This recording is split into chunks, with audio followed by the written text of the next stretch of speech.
KPCC ಅಧ್ಯಕ್ಷರು ಕೂಡ ಮಾತಾಡಿದ್ದಾರೆ ಹರಿಪ್ರಸಾದ್ ಅವರು. ಇದು ಕರ್ನಾಟಕಕ್ಕೆ ಆಗಿರುವಂಥ ಅವಮಾನ ಅಂತಾರೆ ಹರಿಪ್ರಸಾದ್. ಜೆಡಿಎಸ್ಗೆ ಮಾತ್ರ ಅಲ್ಲ, ರಾಜ್ಯಕ್ಕೆ ಆಗಿರುವಂಥ ಅವಮಾನ. ನೋಡ್ತಾ ಇರಿ, ಮುಂದಿನ ದಿನಗಳಲ್ಲಿ ಬಿಜೆಪಿಗೆ ಜನ ತಕ್ಕ ಪಾಠ ಕಲಿಸ್ತಾರೆ ಅಂತ ಕೂಡ ಹೇಳಿದ್ದಾರೆ ಹರಿಪ್ರಸಾದ್. ಎನ್ಡಿಎ ಸರ್ಕಾರ, ಭಾರತೀಯ ಜನತಾ ಪಾರ್ಟಿ ಮತ್ತು ಎನ್ಡಿಎ ಸರ್ಕಾರ, ಎನ್ಡಿಎ ಪಕ್ಷ ಇವತ್ತು ಯಾವ ರೀತಿಯಲ್ಲಿ ದೇವೇಗೌಡರಿಗೆ, ಸನ್ಮಾನ್ಯ ದೇವೇಗೌಡರಿಗೆ ಅವರ ರಾಜ್ಯಸಭಾ ಸ್ಥಾನವನ್ನು ನಿರಾಕರಿಸಿದ್ದಾರೆ, ಇದು ದೇವೇಗೌಡರಿಗೆ ಆಗಿರ್ತಕ್ಕಂಥ ಅಪಮಾನ ಅಲ್ಲ, ಇದು JDSಗೆ ಆಗಿರ್ತಕ್ಕಂಥ ಅವಮಾನ ಅಲ್ಲ. ಭಾರತೀಯ ಜನತಾ ಪಾರ್ಟಿ ಮತ್ತು NDAದವರು ಇಡೀ ಕರ್ನಾಟಕ ರಾಜ್ಯದ ಜನತೆಗೆ ಅಪಮಾನವನ್ನು ಮಾಡಿದ್ದಾರೆ. ಸಂಪೂರ್ಣವಾಗಿ JDS ಮತ್ತು ದೇವೇಗೌಡರ ಬೆಂಬಲವನ್ನು ತೆಗೆದುಕೊಂಡು ಪಾರ್ಲಿಮೆಂಟಲ್ಲಿ ಎಲ್ಲ ಮಸೂದೆಗಳಿಗೂ ಸಹ ಅವರ ಬೆಂಬಲವನ್ನು ತೆಗೆದುಕೊಂಡು ಅವರಿಗೆ ಈ ರೀತಿ ಮೋಸ ಮಾಡ್ತಾರೆ ಅಂತ ಯಾರೂ ಸಹ ನೆಲೆಸಿರಲಿಲ್ಲ. ಆದ್ದರಿಂದ ಇದು ದೇವೇಗೌಡರಿಗೆ ಆಗಿರ್ತಕ್ಕಂಥ ಅಪಮಾನ ಅಲ್ಲ, ಇದು ಕರ್ನಾಟಕ ರಾಜ್ಯದ ಜನತೆಗೆ ಅಪಮಾನ ಮಾಡಿದ್ದಾರೆ ಭಾರತೀಯ ಜನತಾ ಪಾರ್ಟಿಯವರು. ಮುಂದಿನ ದಿನಗಳಲ್ಲಿ ಅವರಿಗೆ ತಕ್ಕ ಶಿಕ್ಷೆಯನ್ನು ಕರ್ನಾಟಕದ ಜನತೆ ಅವರು ಕೊಡ್ತಾರೆ ಅಂತೇಳಿ ನನ್ನ ಭಾವನೆ. ಇನ್ನು ಗಣಿಗ ರವಿ ಕೂಡ ಅದನ್ನೇ ಮಾತಾಡಿದ್ದಾರೆ. ಈ ರೀತಿ ರಾಜ್ಯಸಭಾ ಟಿಕೆಟ್ ತಪ್ಪಿಸಿದ್ದು ಇದು ಒಕ್ಕಲಿಗರಿಗೆ ಆಗಿರುವಂಥ ಅನ್ಯಾಯ.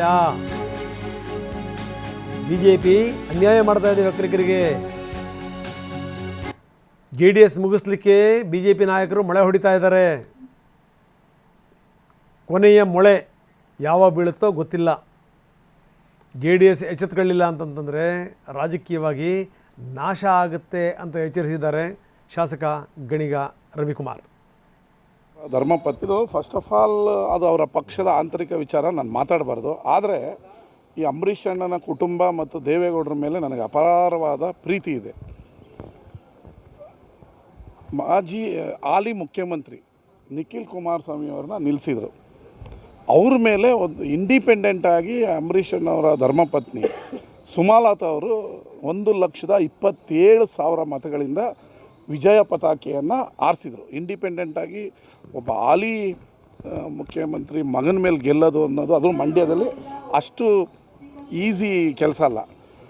ಎರಡನೇ ಎಲೆಕ್ಷನ್ ಬಂದಂಥ ಸಂದರ್ಭದಲ್ಲಿ ಅವ್ರ ಪಕ್ಷದಲ್ಲಿ ಏನು ಹೇಳಿದ್ರು, ಪಾಪ ಇವರು ತ್ಯಾಗಮಯಿಯಾಗಿ ಕುಮಾರಸ್ವಾಮಿ ಅವ್ರಿಗೆ ಸೀಟ್ ಬಿಟ್ಕೊಟ್ರು.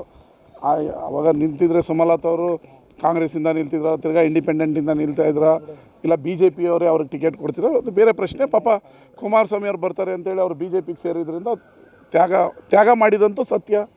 ತ್ಯಾಗ ಮಾಡಿದ್ಮೇಲೆ ಮೋದಿ ಅಮಿತ್ ಶಾ ಅವರೇ ಮಾತಾಡಿದ್ಮೇಲೆ ಅಂಬರೀಷ್ ಅಣ್ಣನ ಕುಟುಂಬಕ್ಕೆ ರಾಜ್ಯಸಭೆ ಟಿಕೆಟ್ ಕೊಡದೆ, ಈ ಕಡೆ ದೇವೇಗೌಡರು ಕೊಡದೆ ಒಕ್ಕಲಿಗರಿಗೆ ಅನ್ಯಾಯ ಮಾಡಿರೋದಂತೂ ಸತ್ಯ BJP.